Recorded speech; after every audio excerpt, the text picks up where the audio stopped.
All right, let's get right into it. The Trump administration just moved $7.5 million into the bank account of one of Africa's most corrupt governments. I'm talking about one of the most brutal dictatorship, Equatorial Guinea. And here is the thing. Nobody actually knew about it, not until a senator's letter blew the whole thing wide open. So on November 9th, 2025, Senator Jean Shaheen, she's the ranking member on the Senate Foreign Relations Committee. She fires off this letter to the Secretary of State, Marco Rubio. And what is in this letter? A bombshell. The letter says the US government has already paid Equatorial Guinea to take deportees that Donald Trump is kicking out of America. But wait, because this gets what? Because this money, it didn't come from some foreign aid budget or defense fund. No, they pulled it from the Migration and Refugees Assistance Fund, money that Congress set aside back in 1962 to help people running from persecution, to respond to humanitarian crisis. Now, the Trump administration has diverted this money, and they took those humanitarian dollars and handed them straight to a government that, now, let me get this straight, to a government that the State Department itself has documented for serious human rights abuses. This isn't some accident by any stretch of the imagination. No, this is the strategy. Because behind closed doors, America's Deputy Secretary of State sits down with Equatorial Guinea's Vice President. I'm talking about the notorious Teodorin Obiang. Now, this guy, he has already been convicted in France of stealing over 150 million euros. Even the US forced him to give up about $30 million in assets. Now, weeks after they meet, this $7.5 million payment goes through. And Equatorial Guinea is not the only one making this kind of deals, because we already know Rwanda, Uganda, and Eswatini, even Ghana, all across Africa. African countries are getting financial incentives to join America's deportation network. Minimal transparency, serious questions about human rights, and nobody is answering these questions. But what's really happening here? It goes way deeper than migration policy. This is geopolitics in action. This is the US and China fighting for influence in oil-rich Equatorial Guinea. This is about turning African nations into holding zones for deportees, where we are all asking, where do these people end up? What happens when they land in countries with documented human rights problems? And what is this saying about African sovereignty when financial incentives override basic rights? So in this episode, we're going to dig into three critical questions. First, how did the Trump administration justify spending this refugee money on deportations, especially to a very corrupt regime? The second question we are going to address is how this deal between the US and one of the world's most corrupt regime actually came together. Because even though they have already seized $30 million belonging to this same Equatorial Guinea, how did they manage to make these deals? I believe there is more to this story, which is what we are about to find out. And third, why is Africa becoming the destination for America's deportation strategy? And what does that mean for the continent's future? This is the story nobody is talking about. Let's get into it. Now, November 9th, 2025, a letter from a US senator exposes a transaction the Trump administration definitely hope will stay buried. But what exactly was America paying for? And why was everybody keeping quiet about it? Senator Jean Shaheen, she's the ranking Democrat on the Senate Foreign Relations Committee. She sent this detailed letter to the Secretary of State, Marco Rubio, and she is raising serious concerns about a $7.5 million payment. Now, in that letter, it goes public the very next day. It becomes the spark that lights this whole scandal on fire, and it lays out one shocking fact. The Trump administration transferred that money directly to Equatorial Guinea's government. But here's where it gets serious. That money came from a specific place, and that is the actual scandal in the US. But right here in Africa, the scandal is actually sending that kind of money to a very corrupt and brutal regime, which the US government have already seized $30 million from. That is the real scandal here. Now, back to the source of this fund that Donald Trump sent to this notorious Equatorial Guinea's government. The Congress created this thing back in 1962 under JFK to deal with unexpected, urgent needs of refugees, displaced people, conflict victims around the world. Now, the money is supposed to go towards international humanitarian emergencies, places with refugee crisis, people running from war and persecution. That's what it is meant for. But the Trump administration, they redirected that humanitarian money to pay a government to take third country deportees. Now, these are people the US is removing from American soil and sending not to their home countries, but to Africa instead. Now, Senator Shahin Slater highlights something that makes this even darker, even weirder, because this is the first time in the fund's history that America is using it for a government-to-government transfer for deportations. Now, suddenly, $7.5 million, one payment, direct, no public announcement. The letter is asking hard questions about the legality of the transfer. The senator calls the payment highly unusual to one of the most corrupt governments in the world. But the payment itself wasn't random. It came weeks after a State Department meeting between American officials and a man convicted of embezzlement in multiple countries. And that is just the beginning of what this deal reveals about American power, African vulnerability, and the price of cooperation.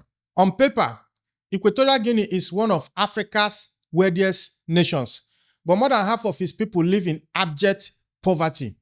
Oil wealth flows in, but where is it going? Now, let's follow the money. Equatorial Guinea sits in Central Africa, tucked between Cameroon and Gabon. It's a small country, about 1.6 million people. But under the ground, oil and lots of oil. Equatorial Guinea became the third largest oil producer in sub-Saharan Africa, starting in the 1990s. Now, oil and gas make up over 80% of government revenues, nearly half of the entire economy. Now, by all accounts, this should be a prosperous nation. The GDP per capita looks high on official measures, over $20,000 in purchasing power parity, according to World Bank estimates. Now, that's among the highest on the African continent. On paper, Equatorial Guinea looks wealthy. But in reality, on the ground, totally different story. World Bank data from 2022 to 2024 shows between 54 and 60% of the population lives below the poverty line. Now, infrastructure outside the capital, it often lacks basic services. Only 82% of people have access to electricity. Pipe-borne water is very limited. Now, talk about schools and hospitals. They are struggling for resources. While oil money is flowing into government coffers, ordinary citizens in Equatorial Guinea are struggling. Now, the reason is simple: elite capture. The nation's wealth is concentrated in the hands of one family. President Teodorin Obiang Nguema Mbasogo has ruled Equatorial Guinea since August 3, 1979.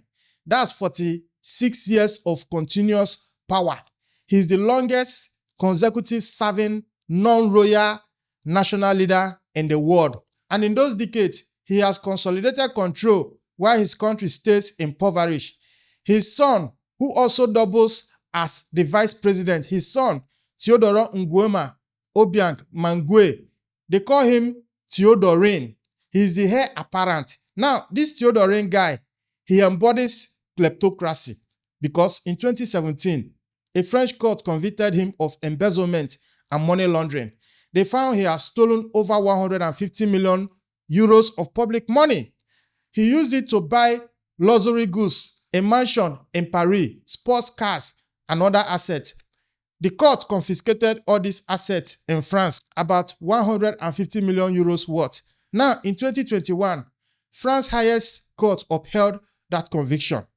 The US Justice Department forced this same guy to give up assets worth $30 million, including a Malibu mansion, a Ferrari, a Michael Jackson memorabilia. Now, Switzerland sold 25 luxury cars they seized from him for $24 million. Even Brazil traced over $17 million to luxury apartment upgrades. This isn't isolated corruption.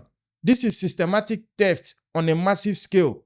The Transparency International ranks Equatorial Guinea 173rd out of 180 countries on its 2024 corruption index. That means Equatorial Guinea is sitting among the most corrupt nations on earth. Freedom House gives Equatorial Guinea a 0 out of 4 for whether safeguards against official corruption are strong and effective. Now, the country is also being documented for serious human rights abuses. Why am I saying this? I am saying this for you to understand the scandal here. For such a corrupt government, for the US government to funnel 7.5 million and make deals with this corrupt government, it means that the American government or any Western government doesn't care about what your government is doing. As long as they are useful to them, they will support it. To make it very clear, they are now supporting a terrorist in Syria after fighting him, after hunting him for decades. That is how the US and Western government rule, especially here in Africa. Now, going further on this scale of corruption in Equatorial Guinea, the US State Department's 2023 Human Rights Report noted that the president and members of his inner circle keep amassing personal fortunes and that corruption at all government level is a severe problem. Now, the same report documented credible reports of torture, arbitrary detention, extrajudicial killings. So when the Trump administration chose Equatorial Guinea to receive deportees, they weren't just selecting a country, they were selecting a regime heavily dependent on external relationships and financial flows, a regime willing to cooperate for the right price. But to understand why the US made this choice, you need to see the bigger geopolitical game being played. Now, back in early September 2025, something unusual happens at the US State Department. A man under US visa restrictions walked through the doors for a high-level meeting, and the public knows nothing about it. I'm talking about Vice President Teodorin Obiang Mangue. He has been convicted for corruption in France. The US seized his assets. He is facing visa restrictions. But in early September 2025, the Trump administration quietly grants him a waiver because he is about to serve a special purpose for US interest. Senator Shaheen specifically questions whether this was appropriate in her letter to Secretary Rubio. But Teodorin doesn't just go to New York, he goes to Washington. Because on September 29, 2025, Deputy Secretary of State Christopher Landau, that's the second highest ranking official at the US State Department, he meets with this guy, with this notorious Teodorin in person. Now, the official State Department statement, it was brief, carefully worded, says the two officials reaffirmed their joint commitment to deepening commercial and economic ties, combating illegal immigration, and promoting security cooperation, all the right words. Now, let's break that down. Deepening commercial and economic ties, that's business deals, oil deals, investment relationships. Combating illegal immigration, that's diplomatic code for accepting deportees. Promoting security cooperation, that's military and intelligence collaboration. This wasn't some casual meeting. This was high-level negotiation. And the language, it is deliberately vague. Combating illegal immigration. It doesn't explicitly say accept our deportees. But anybody who knows how these deals work, that's exactly what it means. What did they discuss in that meeting? Was the $7.5 million amount decided then? Were there written terms, a formal contract, or anything we don't know? Because no agreement has been released publicly. Congress apparently wasn't briefed in advance. The public has no details. But here is the timeline. In early September, visa restrictions were waived to this guy that was previously barred, restricted from entering the United States because he's a convicted criminal. Now, in September 29th, the Deputy Secretary of State meets Teodorin. On October, it was silenced. November 9, Senator Shaheen later exposes the payment. Now, weeks have passed between the meeting and the revelation because the Trump administration was clearly hoping this payment will stay out of public view, that it would quietly transfer, quietly secure cooperation on deportations, quietly advance US interest without anybody asking questions. But this Senator Shaheen asked the questions, and that forced the issue into the open. But critical questions remain unanswered. Senator Shaheen specifically asked whether there is a written agreement between the two governments and whether that agreement was brokered with Vice President Obiang Mangwe, an individual under US visa restrictions. And the irony of this is not lost on anyone. Donald Trump is negotiating deporting illegal migrants from the US with a guy that has US immigration restriction on him. So they are basically discussing how to solve a problem with a guy that is almost illegally in the United States, someone who is not supposed to be in the US. The senator further asked how the payment is a permissible use of funds under the Migration and Refugee Assistance account, which is meant to assist refugees overseas. She asked how the State Department will ensure none of the money will be used to facilitate corruption or enable human trafficking. As of right now, those questions haven't been publicly answered. Now, the narrative the State Department wanted was simple. We negotiated a cooperation agreement with Equatorial Guinea to help manage migration challenges. The reality, it is far more complex. But Equatorial Guinea wasn't chosen randomly. To understand why the US picked this specific country, you have to understand the global competition unfolding across Africa and China's role in making Equatorial Guinea strategically valuable. While the world is focusing on Ukraine and Taiwan and other geopolitical headlines, a different kind of competition is quietly escalating in Central Africa. And the stakes influence over a strategic oil-rich nation on the Atlantic coast. For years, the US has been watching China expand its presence across Africa. China has invested heavily in infrastructure, energy, trade relationships. By recent estimates, Chinese investment in Africa has exceeded $150 billion. Chinese companies dominate mining, energy, construction sectors across the continent. China has been writing a story of African development, and Washington has been watching from the sidelines. Equatorial Guinea became a focal point in this competition. China has invested over $2 billion in Equatorial Guinea. Chinese companies like Sinopec, CNPC, they are major players in the oil and gas sector. In May 2025, just months before the deportation deal becomes public, Equatorial Guinea signs a memorandum of understanding with Shanghai Super Z to construct a domestic oil refinery.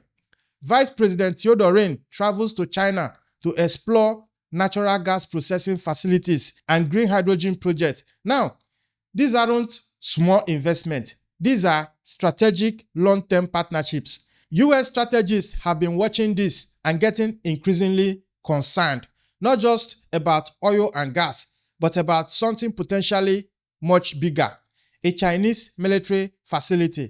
If there's anything the US fears more than anything, is China spreading their military footprint in the global south, especially in Africa. The US, it terrifies them. They are so worried that this relationship might lead to a military facility in Equatorial Guinea. Now, there is a city, a town in Equatorial Guinea called Beta. It is a port city on Equatorial Guinea's Atlantic coast. For years, US intelligence has been expressing concern that China wants to establish a naval presence there.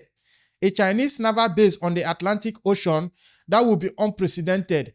It will give Beijing its first major military foothold on the Atlantic with direct access towards the Americas. It will reshape naval balance and signal that China is now a truly global power projecting across all oceans. The US has moved to counter this, of course, and the deportation deal, it appears to be part of that broader strategy. It's a way of telling Equatorial Guinea that the US can offer financial payments, diplomatic engagement, strategic partnerships if the country maintains its relationship with Washington. Now, the $7.5 million can be seen as a strategic payment, a signal that more support is available if Equatorial Guinea cooperates with U.S. interests. U.S. officials approached Teodorin during his Washington visit with a clear message about deepening ties across multiple dimensions. This is how great power competition works in Africa today. It's not about colonialism in the traditional sense. It's about investment, trade, military partnerships, diplomatic positioning, and immigration has become one tool in this competition. The approach raises questions.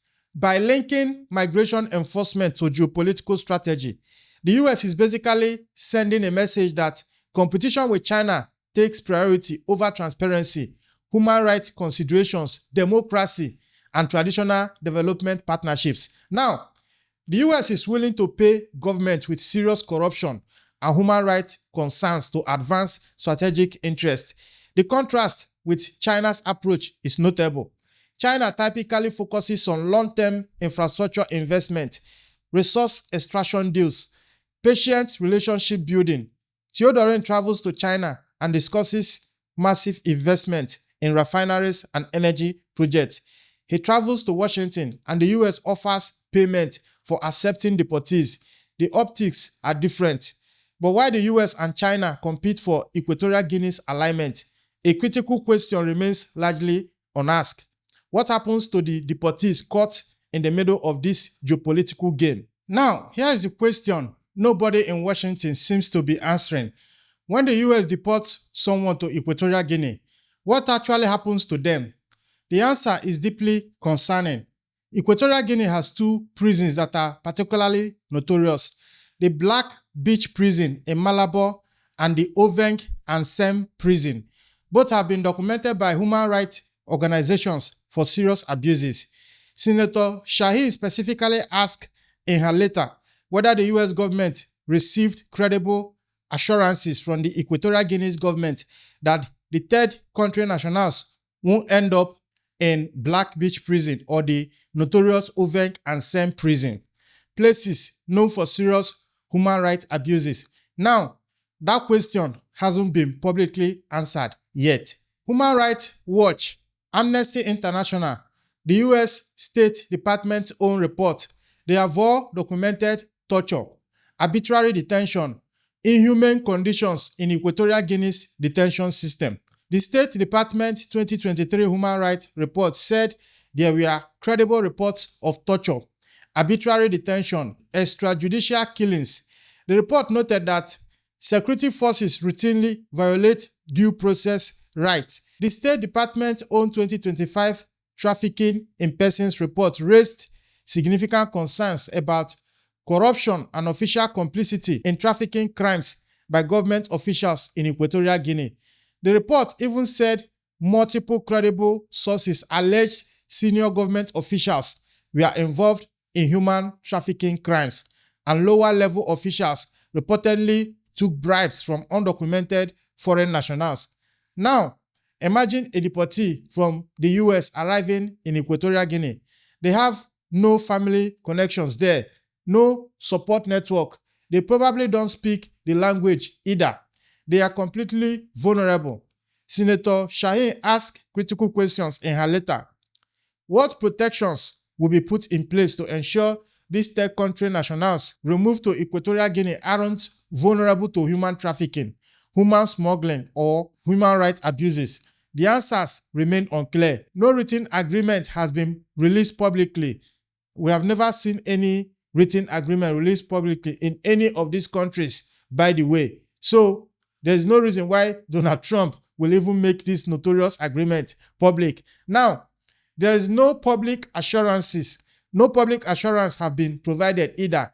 No independent monitoring mechanisms have been announced. There is complete opacity about the terms of this deportation agreement. Now, under international law, there is a principle called non-refoulement.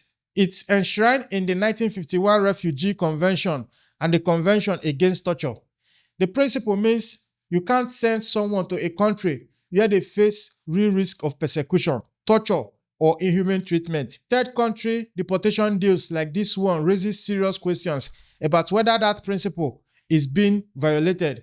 Now, even legal experts have warned that sending someone to Equatorial Guinea without adequate safeguards and protections could potentially violate U.S. treaty obligations under the international law. Human rights organizations are warning about the precedent being set here. If the U.S. can transfer people to Equatorial Guinea with no publicly disclosed protections, what prevents similar arrangements with other governments that have poor human rights records? If someone deported under this deal faces abuse, will anybody be held accountable? Can they seek legal recourse? These questions hang over the Equatorial Guinea deal. But Equatorial Guinea isn't the only African country involved in U.S. deportation arrangements. And while one nation stood firm and refused, others agreed to cooperate. What different countries choose reveals a lot about African sovereignty, about external pressure, and the difficult calculations African governments face. Across Africa, a pattern is emerging. Countries that agree to U.S. deportation deals, they receive financial payment and diplomatic engagement. But one nation's refusal sparked important conversations about African sovereignty.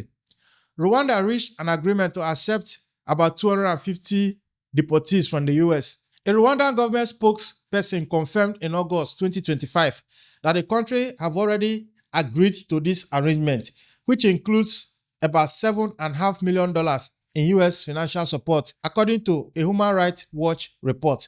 Now, the spokesperson says Rwanda's decision was based on the country's societal values of reintegration and rehabilitation. First deportees arrived mid-August 2025. Uganda reached an agreement to accept deportees too. The specific terms and payment amounts haven't been publicly disclosed. The Ugandan government initially expressed concerns about resources but ultimately agreed to cooperate. Eswatini reportedly received about $5.1 million to accept up to 160 deportees. First group arrived back in July 2025, and by October 2025, at least 16 people had been sent there. Reports indicate they were held in isolation, raising serious concerns about their legal status and treatment. South Sudan, one of the world's newest and most fragile nations, accepted 8 deportees, according to reports from September 2025.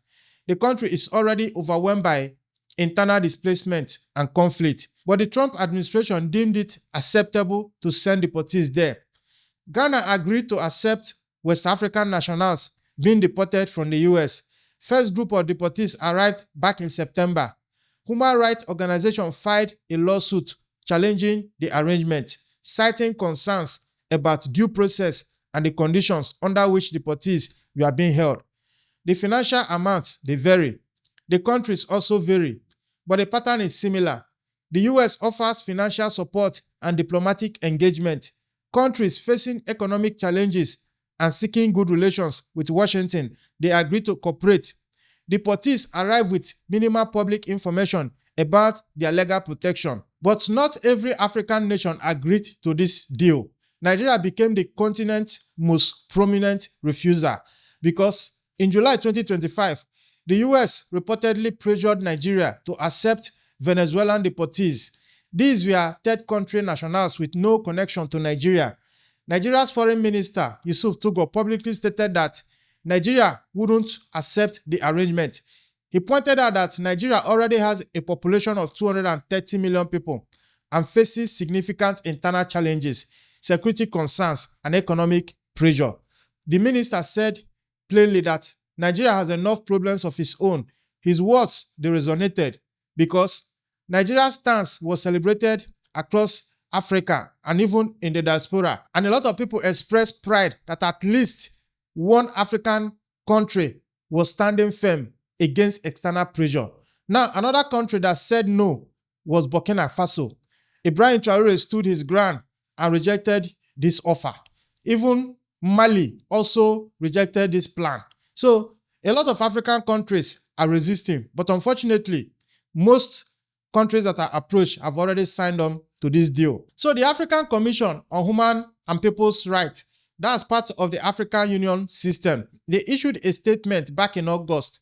The Commission warned that third country deportation agreements are part of a logic of externalization of migration responsibilities and expose the persons concerned to increased risk of violations of their fundamental rights. The Commission urged African countries to ensure transparency and avoid policies that turn the continent into a drop-off zone for arbitrary expulsions. But that warning came after several deals had already been finalized. Rwanda had already committed. Eswatini and Uganda had already agreed. Ghana have already signed on to this deal. The statement highlighted concerns but didn't prevent the arrangements from moving forward. The question is, why would some countries say yes while others say no? The answer points to leverage and pressure. Countries that receive significant US aid face visa restrictions on their citizens or seek closer diplomatic ties with the US. They face difficult calculations. They are weighing financial benefits against reputational concerns and human rights risk. Rwanda receives US support and seeks good relationships with America. Uganda has faced US visa restrictions affecting its citizens' travel. Eswatini, economically fragile, saw the payment as needed revenue. Ghana, navigating between global powers, calculated that accepting a limited number of West African nationals was worth maintaining its US relationship. But the calculations, they raise deeper questions.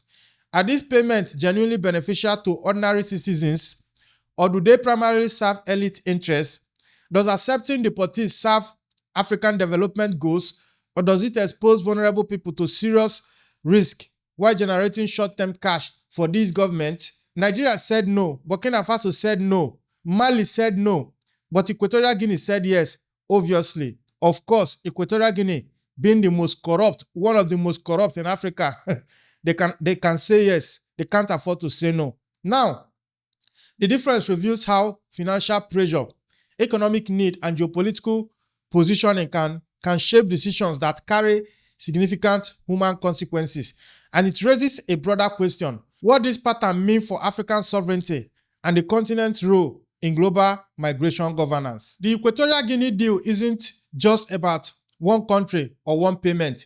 It's a test of how Africa is going to participate in global migration governance as genuine partners or as convenient destination for other countries' deportation strategies. This payment represents a broader pattern. External powers using financial leverage to shape African government decisions about migration, sometimes in ways that raise serious questions about human rights, transparency, and national sovereignty. Analysts describe this dynamic as migration as diplomacy. It's using deportation agreements as tools to advance broader foreign policy and strategic goals.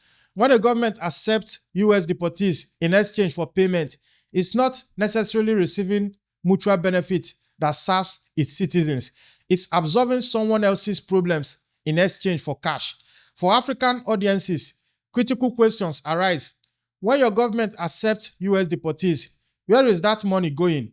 Does it reach ordinary citizens, or does it disappear into government accounts? Who decides whether accepting deportees serves national interest? Are there parliamentary debates, civil society consultations, transparency agreements, or does deals get stuck in closed-door meetings, hidden from public view, only revealed when someone asks hard questions? In most cases, the latter appears to be true. The deals are negotiated quietly, approved by a small number of government officials, not debated publicly, not submitted to legislatures for review, not discussed with civil society. The money arrives. Deportees, they also arrive. The public learns about it after the fact. There are accountability mechanisms that could exist, but largely don't. The US needs these countries to accept these deportees because domestic legal constraints and international law limit alternatives. The US can't easily deport people to countries where they will face serious persecution. The US faces legal challenges to indefinite detention, so it needs willing third countries. It needs cooperation. This creates potential leverage for African nations. If African countries collectively demand transparency, human rights protection, and genuine mutual benefit from any deportation arrangement, the dynamic could shift. The US would have to negotiate differently. the terms could change. African nations would move from being passive recipients of payment to active negotiators of their own interest. But exercising that leverage requires coordination. It requires African nations understanding their collective power and acting together. But right now, that's not happening. Instead, countries often compete. They worry that if they don't accept a US offer, the US will simply offer the money to another country. This competition is undermining collective bargaining power and allows external actors to play nations against each other. Equatorial Guinea deal may be just the beginning. Reports suggest the US has approached at least 15 African countries about similar arrangements. More deals may be negotiated. More money may be transferred, often with minimal public disclosure. If Africa doesn't define its own role in global migration governance, external powers will continue to define it. The continent will continue to be written into stories other powers are writing. Africa is risking becoming seen as a convenient destination rather than a respected partner.